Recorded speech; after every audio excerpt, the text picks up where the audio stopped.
दोस्तों, एक बार की बात है कि एक राज्य में एक राजा शासन करता था।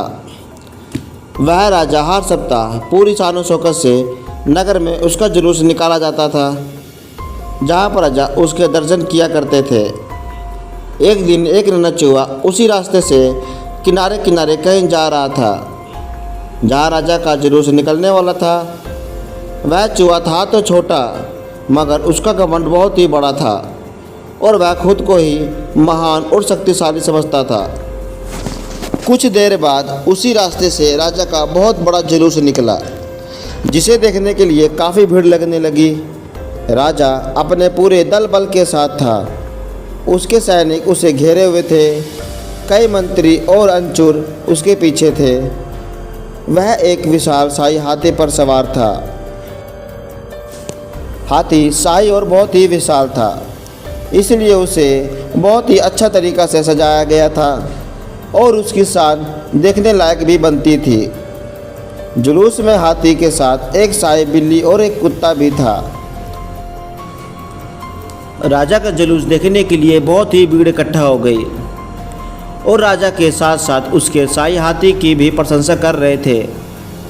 यह सुनकर घमंडी चूहे को बहुत ही बुरा लगा। वह चूहा हाथी को गौर से देखने लगा, फिर सोचने लगा कि इसमें ऐसा क्या खास बात है जो मुझ में नहीं है। मैं भी उस जैसा ही हूँ। मेरे पास भी दो आँखें हैं, दो कान हैं, एक नाक है और चार पैर हैं। फिर उसकी इतनी प्रशंसा क्यों हो रही है? उसके विशाल शरीर के कारण, लंबी सूंड के कारण, छोटे छोटे आँखों के कारण, या फिर झुर्रीदार चमड़ी के कारण? किस कारण?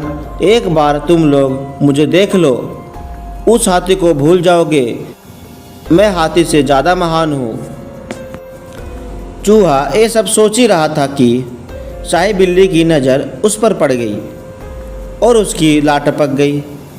जुलूस छोड़ वह उसकी ओर लपकी। फिर क्या था? चूहा अपनी सारी महानता भूलकर दुम दबाकर भागने लगा। भागते भागते वह हाथी के सामने आ गया। आगे बढ़ते ही हाथी ने उसे पीछे से चूहे को देखा तक नहीं और अपना विशाल पैर उठा लिया।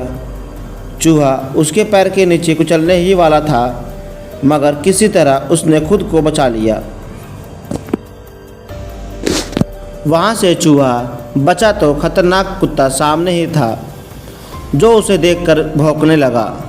चूहा पूरी जान लगाकर वहाँ से भागा और रास्ते के किनारे स्थित एक छेद में घुस गया। उसका सारा घमंड उतर चुका था। उसे समझ आ चुका था कि वह कितना भी महान और श्रेष्ठ नहीं है कि वह सबसे लड़ सके।